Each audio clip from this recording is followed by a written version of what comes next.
Le bip des machines de l'hôpital a été la bande-son de ma vie pendant 3 semaines d'affilée.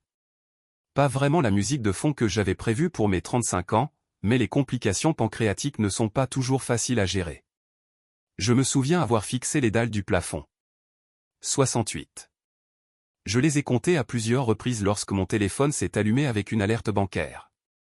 Retrait, 247 000 $. Solde, 342 $.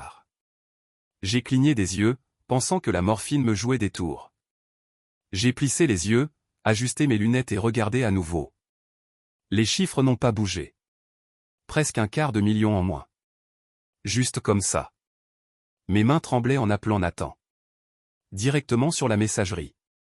Deuxième essai, troisième, quatrième. À chaque fois, la même voix joyeuse. C'est Nathan. Laissez un message et je vous rappelle bientôt. Mais quelque chose me disait qu'il ne rappellerait pas. Pas de sitôt. Jamais. J'ai envoyé un texto à Diane, ma sœur. Peux-tu vérifier si Nathan est à la maison? Urgence. 32 minutes plus tard, Diane a fait irruption dans ma chambre d'hôpital. Le visage rouge, la respiration haletante, comme si elle avait monté cet étage en courant au lieu de prendre l'ascenseur. Isa, son armoire est vide. Son passeport a disparu. Elle hésitait, se mordant la lèvre. Isabella, de la comptabilité, ne répond pas non plus. Son mari vient de m'appeler, paniqué. Elle n'est pas rentrée hier soir. Isabella? Bien sûr que c'était Isabella avec ses cheveux blonds parfaits, son corps de crossfit et sa fâcheuse habitude de toucher le bras de Nathan chaque fois qu'elle riait à ses blagues lors des fêtes d'entreprise. Isabella, qui m'avait envoyé une corbeille de fruits à mon admission à l'hôpital. Au bon rétablissement, disait la carte. L'ironie ne m'échappait plus. Tu le savais, demanda Diane d'une voix douce mais directe. À propos de... Je m'en doutais. J'ai fait un faible geste vers mon téléphone, toujours affiché sur l'écran de mon téléphone. Jamais. Le médecin est alors entré, bloc-notes à la main, parlant de convalescence et de kinésithérapie. J'ai hoché la tête machinalement, comme un de ces bobelettes de tableau de bord, tandis que mon esprit s'emballait à des millions de kilomètres de là, vers Nathan et Isabella, probablement en avion en ce moment même, vers notre compte en banque vide, vers 13 ans de mariage dissous en une seule transaction électronique. Madame Bennett, m'écoutez-vous? C'est important pour votre rétablissement, a dit le médecin, les sourcils froncés d'inquiétude. Rétablissement, ai-je répété, le mot ayant un goût amer dans la bouche. Oui, je suis très intéressé par le rétablissement, surtout financier. Il avait l'air perplexe. Diane m'a lancé un regard d'avertissement. Cette nuit-là, après son départ et la fin des visites des infirmières, j'étais allongé dans ce lit d'hôpital stérile, les analgésiques atténuant mon inconfort physique, mais ne faisant rien pour la douleur sourde qui me traversait la poitrine. La trahison était totale, émotionnelle, physique, financière. L'homme qui avait promis de me soutenir dans la maladie comme dans la santé avait choisi le moment précis où j'étais le plus vulnérable pour disparaître avec une autre femme et toutes nos économies. J'aurais dû pleurer. C'est ce que font les gens, non? Ils pleurent quand leur monde s'effondre. Mais au lieu de cela, quelque chose de froid et de tranchant s'est cristallisé en moi. Quelque chose qui murmurait, il se prend pour un. Il te trouve faible. Coincé dans ce lit d'hôpital, sans argent, sans force et sans option. Mais Nathan m'avait toujours sous-estimé, il avait toujours vu ce qu'il voulait voir. L'épouse bienveillante, la compagne discrète, la femme qui avait renoncé à ses ambitions pour l'aider à réaliser ses rêves. Ce qu'il n'avait jamais vu, ce qu'il n'avait jamais pris la peine de voir, c'est qu'avant d'être sa femme, j'étais Alexandra Esa Morgan. La femme diplômée major de sa promotion en droit des affaires. La femme spécialisée dans la protection des actifs et le renseignement financier avant de se retirer pour soutenir sa carrière. La femme qui avait appris de sa mère divorcée à ne jamais être vulnérable financièrement. La femme qui avait un compte secret dont il ignorait tout. Alors que l'obscurité tombait par la fenêtre de mon hôpital, j'ai de nouveau saisi mon téléphone pour ne pas appeler Nathan. Il n'y avait plus rien à lui dire. À la place, j'ai ouvert une application protégée par mot de passe et vérifié un solde. Intact, substantiel et totalement inconnu de mon mari. C'est parti, Nathan, ai-je murmuré à la pièce vide. Tu aurais dû t'assurer que je sois morte. Avant que tu n'essaies de m'enterrer. Le jour de ma sortie de l'hôpital, j'ai vraiment compris la profondeur de la trahison de Nathan. Diane m'a reconduite chez moi, enfin, dans ce qui était autrefois notre maison, la maison de style colonial que nous avions achetée 8 ans plus tôt, silencieuse et partiellement vide. Il avait emporté ses vêtements, sa précieuse collection de vinyles, les montres de son grand-père et, curieusement, tous les bons couteaux de cuisine. Il avait laissé derrière lui les lourds meubles, mes affaires et toutes les photos encadrées de nous. Chacune gisait face contre terre, comme s'il ne supportait pas nos sourires figés qui le jugeaient en partant. « Tu veux que je reste » demanda Diane, rôdant près de la porte, le regard absorbé par le chaos subtil. « Non » dis-je en m'asseyant prudemment sur le canapé. « J'ai besoin d'être seul, maintenant. » Seul, le mot semblait différent maintenant. Avant, seul signifiait les soirées paisibles lorsque Nathan était en voyage d'affaires. Maintenant, cela signifiait abandonné, mis au rebut, laissé derrière comme les meubles qu'il ne pouvait pas mettre dans ses bagages. J'ai ouvert mon ordinateur portable et commencé le sombre inventaire de notre vie financière. Des relevés de cartes de crédit révélaient les traces de sa trahison. Des frais d'hôtel dans des villes où il prétendait être seul. Des tickets de restaurant pour 2 personnes, trop chers pour de simples collègues. Un achat de bijoux 3 jours avant l'anniversaire d'Isabella. Les signes étaient là depuis le début, déguisés en frais professionnels dont je lui avais confié la gestion. Le compte joint, désormais presque vide, indiquait que le dernier retrait avait été effectué à 4h17 du matin, le lendemain de mon opération d'urgence. Pendant que les médecins me disaient que j'avais de la chance d'être en vie, mon mari vidait toutes nos économies et se préparait à commencer une nouvelle vie sans moi.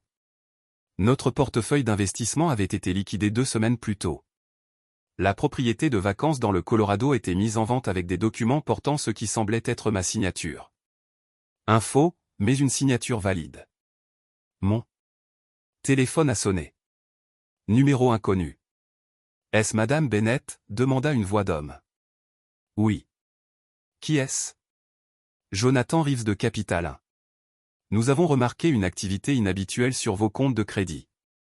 Plusieurs gros achats aux îles Caïmans au cours des dernières 24 heures. Les îles Caïmans, bien sûr, un paradis fiscal. Nathan ne s'enfuyait pas.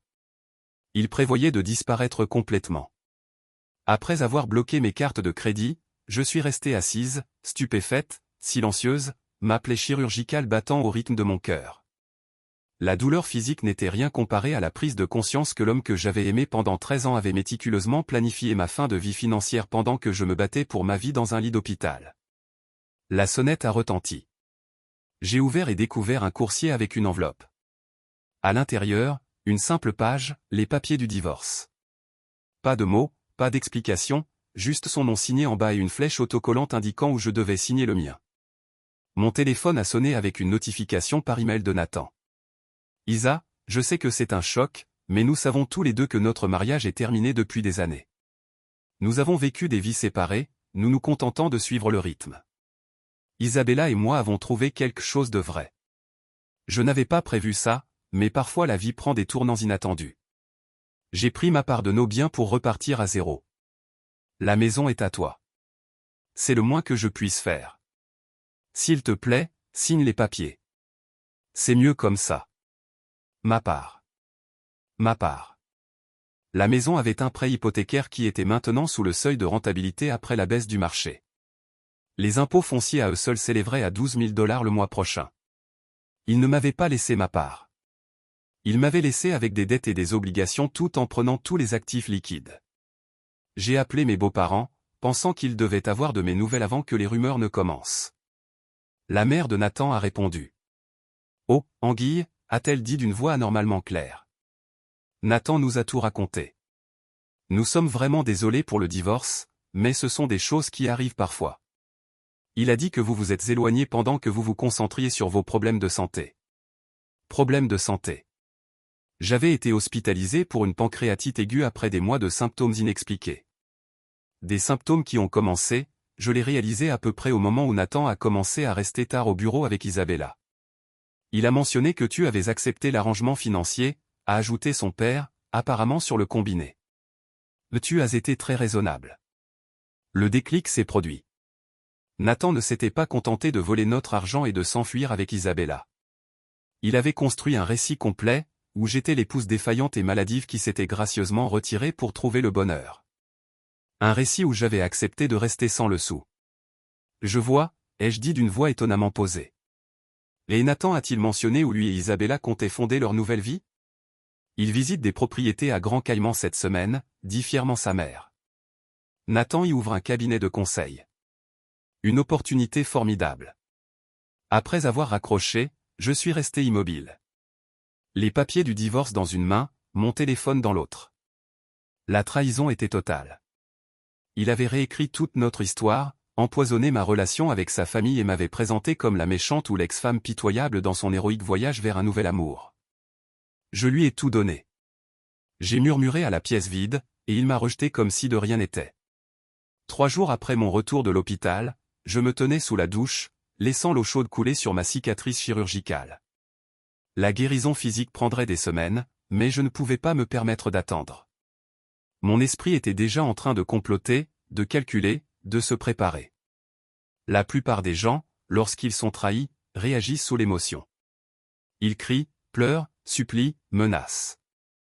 Mais l'émotion ne me rendrait ni mon argent ni ma dignité. La stratégie, oui. Habillé avec soin, dans la tenue la plus professionnelle qui me convenait encore, je me suis rendu dans un petit immeuble de bureau du centre-ville. Sur la porte, on pouvait lire Mackenzie Forbes, détective privé. « Mais tu as une mine d'enfer », a dit Mackenzie. Ma colocataire de fac est devenue détective privée tandis que je m'installais confortablement en face de son bureau. Je me sens encore plus mal, ai-je admis.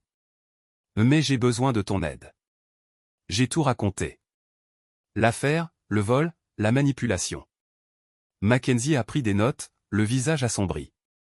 Les Caïmans, hein? Classique. Mais il a fait des erreurs, Isa. Comme toujours. Quel est mon premier geste? L'ai-je demandé. Tout documenté. Relevés bancaires, dossiers médicaux, preuve que tu étais en incapacité au moment des virements. Ensuite, on suit l'argent. Elle s'est penchée en avant. Mais il y a autre chose que tu dois savoir. Isabella a quitté son emploi au cabinet comptable le mois dernier. Donc, elle s'occupait du compte Jensen Hotel, le même compte qui a signalé une erreur comptable de 1,2 million le trimestre dernier. J'ai eu la bouche sèche. Tu veux dire que je dis que ton mari n'est pas parti avec ça? Votre argent? Lui et sa petite amie auraient peut-être détourné l'argent de son plus gros client. Et il pourrait se croire tiré d'affaire, car tous les regards seraient braqués sur le cabinet comptable, et non sur eux personnellement.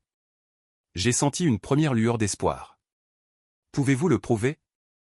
Avec votre aide, peut-être. Pendant les 2 semaines qui ont suivi, tandis que mon corps luttait pour guérir, mon esprit a fait des heures supplémentaires. Chaque matin, je jouais le rôle de l'épouse abandonnée et en difficulté. J'appelais les parents de Nathan, pleurant ma confusion. Je contactais nos amis pour leur demander s'ils avaient eu de ces nouvelles. J'ai même posté un message plaintif sur les réseaux sociaux pour expliquer comment traverser cette période difficile. Mais chaque après-midi, je rencontrais Mackenzie, construisant notre dossier pièce par pièce. J'avais autorisé Mackenzie à installer un appareil espion sur notre ordinateur personnel il y a des mois. Non pas parce que je soupçonnais une liaison, mais parce que Nathan se comportait bizarrement, passait des appels téléphoniques secrets, et que je craignais qu'il ne se remette à jouer. L'appareil espion avait capturé ses mots de passe, ses emails, son historique de recherche. Il avait enregistré ses communications avec Isabella au sujet de leur nouvelle relation. Au début, ils projetaient de disparaître après avoir récupéré les fonds. Plus important encore, ils avaient recueilli des preuves de leur plan visant à vider systématiquement le compte de l'hôtel Jensen, maquillant le vol en erreur comptable réparti sur plusieurs établissements. Entre-temps, j'ai pris rendez-vous avec Victor Jang, un avocat spécialisé en divorce impitoyable, connu pour gérer des affaires très médiatisées. Lorsque je suis entré dans son bureau, il a semblé sceptique. « Madame Bennett, mon acompte est de 25 000 $. D'après ce que vous m'avez dit sur votre situation financière, j'ai glissé un chèque certifié sur son bureau. » Il a haussé les sourcils. « J'ai des ressources que mon mari ignore, ai-je simplement dit. » Victor a souri. « Dis-moi tout. » Ce que Nathan n'a jamais su, ce que je n'avais jamais eu l'occasion de lui dire, c'est qu'à la mort de ma grand-mère il y a 5 ans, elle m'a laissé un héritage important. Pas des millions qui changeraient ma vie, mais suffisant. Suffisant pour que j'ouvre un compte séparé, un compte qui nécessitait une vérification en personne pour tout retrait, un filet de sécurité à l'ancienne, inaccessible en ligne ou par téléphone.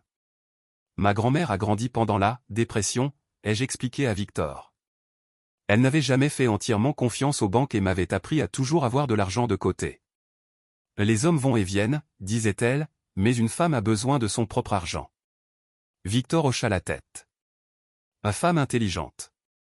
Maintenant, parlons de ses propriétés aux Caïmans qu'il visite. J'ai les détails de l'annonce, dis-je en faisant défiler les documents imprimés que Mackenzie avait obtenus, ainsi que leurs réservations d'hôtel, leurs informations de vol et un enregistrement d'Isabella discutant de leur projet de résidence pour éviter l'extradition.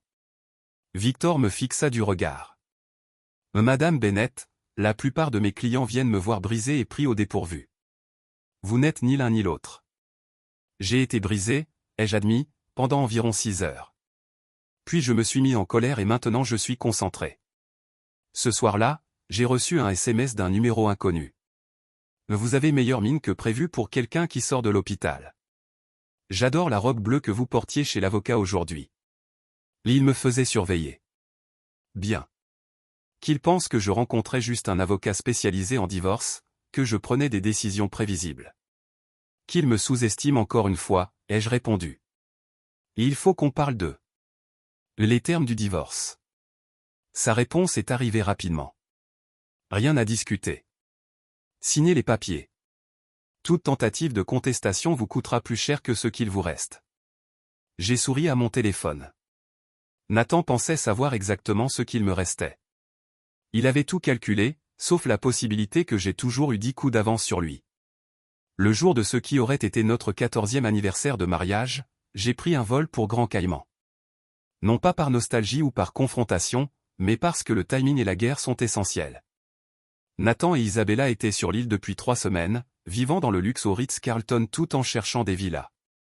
Selon des sources Mackenzie, ils finalisaient l'achat d'une propriété de 3,2 millions de dollars en bord de mer le lendemain, via une société écran qu'ils avaient créée avec mon argent et les fonds détournés. L'air humide des Caraïbes m'a frappé comme un mur à la sortie de l'aéroport.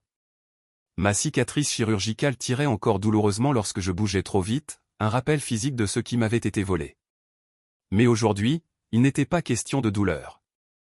Aujourd'hui, il était question de justice. J'ai pris une chambre dans un petit hôtel de l'autre côté de la mer de l'île depuis le luxueux complexe hôtelier de Nathan. Inutile d'annoncer ma présence pour l'instant. J'ai ensuite rencontré Calvin Bowers, un avocat local que Victor m'avait mis en contact. Tout est en place, a confirmé Calvin. Son accent des îles Caïmans britanniques donnait du sérieux à ses propos. La commission bancaire a été informée. La documentation est convaincante. Ils sont prêts à intervenir dès que vous le signalez. Et l'équipe de sécurité de Jensen Hotel est arrivée hier. Ils se coordonnent avec les autorités locales. Ce soir-là, j'ai enfilé une perruque blonde, de grandes lunettes de soleil et une robe fluide, tenue de touriste anonyme, et j'ai pris un taxi pour le restaurant où je savais que Nathan et Isabella dîneraient. L'intelligence de Mackenzie était impeccable, comme d'habitude. Je me suis assis au bar, en retrait de leur table, mais avec une vue parfaite dans le miroir derrière les bouteilles. Ils semblaient heureux, bronzés. Nathan avait la main sur celle d'Isabella, leurs doigts entrelacés sur la nappe blanche. Ils fêtaient quelque chose. Les flûtes à champagne tintaient tandis que je les observais dans leurs reflets. Mon téléphone a vibré. En position, monsieur, j'ai envoyé un message. Un seul mot. Et maintenant, que s'est-il passé ensuite? Se déroulait comme un ballet chorégraphié. À travers les parois ouvertes du restaurant, j'ai vu 3 SUV sombres s'arrêter. Des hommes en costume en sont sortis, certains vêtus de la tenue impeccable des enquêteurs de la criminalité financière, d'autres avec l'allure caractéristique des forces de l'ordre. Ils sont entrés calmement, professionnellement. Pas de scène, pas de dramatisation, juste une approche discrète vers la table où mon mari et sa maîtresse savouraient leur bisque de homard. Je n'entendais pas la conversation, mais je voyais le visage de Nathan passer de la confusion au choc, puis à une sorte de terreur. Isabella s'est mise à pleurer presque immédiatement, son mascara coulant sur ses joues tandis qu'elle secouait la tête avec véhémence. Nathan a regardé autour de lui avec frénésie, comme s'il cherchait une issue de secours. Ses yeux sont passés à côté de moi sans me reconnaître. L'inconnu blond au bar sirotait un martini, simple toile de fond de son cauchemar qui se déroulait. Lorsqu'ils ont emmené Nathan et Isabella menottés, j'ai réglé mon addition et me suis dirigé vers la plage. La lune dessinait un sillon argenté sur l'eau sombre. Pour la première fois depuis après des mois, j'ai pris une grande inspiration sans douleur. Mon téléphone a sonné. C'était Mackenzie. C'est fait, a-t-elle dit sans préambule. La criminalité financière a gelé tous leurs comptes. Les preuves étaient accablantes. Jensen Hotel porte plainte pour la totalité des 1,2 million de dollars. Et écoutez bien, les autorités des îles Caïmans ont trouvé 3 autres sociétés écrans. Ce n'était pas leur premier rodéo. Et notre argent? Ai-je demandé, les orteils enfoncés dans le sable frais. Déjà en cours.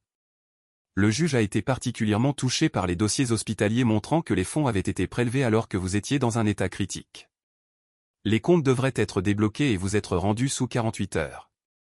Le lendemain matin, je suis entré au poste de police où Nathan était. Détenu en attendant son transfert aux États-Unis.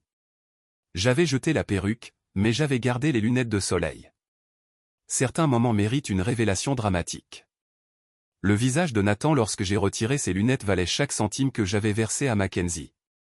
Surprise, ai-je dit doucement. Isa, a-t-il murmuré, le visage blême. Comment l'as-tu découvert? Suivre l'argent jusqu'ici? Tant de questions, Nathan. Dommage que tu n'aies jamais pris la peine de leur demander avant. Je me demande si ma femme a remarqué la disparition des fonds de Jensen Hotel. Ou si elle a des preuves de toutes nos conversations sur les escroqueries qu'on lui a faites, à elle et à l'entreprise. Tu ne comprends pas, commença-t-il, le désespoir dans les yeux. Isabella et moi, on garde ça pour nous. Je l'ai coupé. Isabella s'est retournée contre toi 1 heure après avoir traité l'affaire. Apparemment, elle prétend que le détournement de fonds était ton idée, que tu l'as manipulé, qu'elle avait peur de toi. Son visage s'est décomposé. Elle ment. On a tout planifié ensemble. J'ai souri. Je sais, et j'ai des enregistrements pour le prouver. Son visage a complètement disparu. Tu nous as enregistrés? Depuis combien de temps? Assez longtemps, Nathan.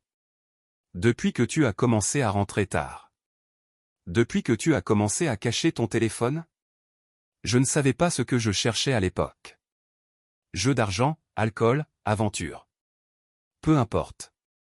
Ce qui comptait, c'était que je savais que quelque chose n'allait pas. Et contrairement à toi, je crois qu'il faut protéger ce qui m'appartient. Je me suis levé pour partir, puis j'ai marqué une pause. Ah, et ces papiers de divorce. J'ai demandé à Victor d'en rédiger de nouveaux. Vous les recevrez cet après-midi. Je ne pense pas que vous en trouverez les conditions favorables, mais compte tenu des circonstances, elles sont remarquablement généreuses. Je les signerai à votre place. C'est le cadet de vos soucis maintenant. Alors que je m'éloignais, il m'a interpellé. Je vais me battre. Tout ça. Vous ne pouvez pas prouver l'intention. J'ai fait demi-tour une dernière fois. Mais je peux prouver l'opportunité, le mobile. Je peux prouver que vous avez eu accès à des charges pendant que j'étais sous anesthésie. Et surtout, je peux prouver que vous avez acheté des billets aller simple avant mon urgence médicale imprévue. Il écarquilla les yeux. C'est vrai, Nathan. Le procureur est très intéressé par la question de savoir si mes problèmes pancréatiques étaient entièrement naturels ou s'ils ont été aggravés par un ajout à monter du soir. Le thé que vous avez soudainement insisté pour me préparer tous les soirs il y a 3 mois. Je ne savais pas s'il m'avait empoisonné. Les médecins n'avaient rien trouvé de concluant, mais la peur dans ses yeux parlait d'elle-même. Au revoir, Nathan. Bon appétit. 2 années de prison se sont écoulées au rythme soutenu de la guérison. Les cicatrices physiques se sont estompées plus vite que les cicatrices émotionnelles, mais toutes deux ont fini par s'effacer dans des souvenirs lointains, présents, mais plus douloureux. Nathan a été condamné à 8 ans de prison pour fraude financière, avec des accusations supplémentaires liées à ma maladie suspecte, toujours en suspens, les experts en toxicologie étant en procès. Isabella a témoigné contre lui pour une réduction de peine de 3 ans. L'argent de l'hôtel Jensen a été en grande partie récupéré, et mes comptes personnels ont été entièrement rétablis avec les intérêts. J'ai vendu la maison coloniale. Trop d'ombre y planait et j'ai acheté un appartement moderne avec vue sur le parc de la ville. Lignes épurées, espaces ouverts, immenses fenêtres laissant entrer la lumière de toutes parts. Pas de cachette pour les secrets ou les regrets. Les soirs chauds, je m'asseyais souvent sur mon balcon avec Diane, partageant une bouteille de vin et une conversation tranquille. Elle avait été mon soutien à travers tout. Les épreuves, l'attention médiatique, les jours où sortir du lit semblait impossible. As-tu des nouvelles de ses parents, a-t-elle demandé un soir de cela. J'ai secoué la tête. Plus depuis la condamnation. Je pense qu'ils croient encore que j'ai piégé leur fils parfait. Leur perte, dit-elle fermement. Et le groupe de soutien qui continuait? Il avait été mon salut. D'autres femmes et hommes avaient survécu à des abus financiers et à des trahisons. Maintenant, je contribuais à son animation, partageant mon histoire à la fois comme un avertissement et une source d'inspiration. Chaque mardi, je confirmais. Nous avons 3 nouveaux membres ce mois-ci. Tu t'es sauvé, tu sais, dit soudain Diane. La plupart des gens se seraient effondrés si je m'étais sauvé. Ou si j'avais simplement été préparé d'une manière que Nathan n'aurait jamais imaginée. Peut-être que la paranoïa de grand-mère, pendant la Grande Dépression, à propos de la séparation des finances, n'était pas de la paranoïa après tout. Mais la sagesse transmise de génération en génération de femmes qui comprenaient que l'autonomie n'était pas seulement une vertu, mais une nécessité. Le mois dernier, j'avais lancé un petit cabinet de conseil spécialisé dans la protection financière personnelle, enseignant aux autres comment se protéger des Nathans de ce monde. L'entreprise grandissait plus vite que je ne pouvais le gérer seul. Mon téléphone a sonné, avec un SMS de Mackenzie. Un verre de main? Tu as quelque chose à te dire sur notre ami commun qui travaille dans un logement social? J'ai souri. Nathan a dû faire un autre appel infructueux. Son incrédulité face à son plan parfaitement conçu, ce que je pouvais démêler si complètement, n'avait jamais disparu. Dans son esprit, j'étais toujours l'épouse confiante et naïve qui ne soupçonnait rien, ne ripostait jamais, ne gagnait jamais. Ce soir-là, j'ai ouvert le coffre-fort caché derrière le tableau de ma chambre. Une autre leçon de grand-mère, gardez toujours les documents importants là où vous seul pouvez y accéder. À l'intérieur se trouvait une enveloppe contenant le rapport final du laboratoire privé que j'avais engagé pour analyser des échantillons de mes cheveux prélevés pendant mon hospitalisation. Des échantillons qui révélaient des niveaux élevés de composés qui n'avaient rien à faire dans mon organisme. Je n'avais pas encore soumis ces preuves au procureur. Certains jours, je me demandais si je le ferais un jour. Nathan purgeait déjà une peine. Les délits financiers avaient suffi. Avais-je besoin de payer des frais supplémentaires? Ou suffisait-il de connaître la vérité moi-même? La vérité était à la fois simple et profonde. Il m'avait sous-estimé de toutes les manières possibles. Et ce faisant, il avait tout perdu. J'ai fermé le coffre-fort, suis retourné sur mon balcon et ai regardé le coucher de soleil peindre le ciel d'orange et de rose éclatants. La vie n'était pas parfaite. La confiance était plus difficile maintenant. Mais la liberté, financière, émotionnelle, physique, avait un goût plus doux que je n'aurais jamais pu l'imaginer. Il n'a pas simplement vidé notre compte, ai-je murmuré à la lumière déclinante. Il s'est vidé de tout ce qui comptait. Et en perdant tout, je me suis retrouvé. J'ai levé mon verre à l'horizon, au nouveau départ, à la force qui naît de la rupture et de la reconstruction. Pas comme on était, mais comme on était censé être.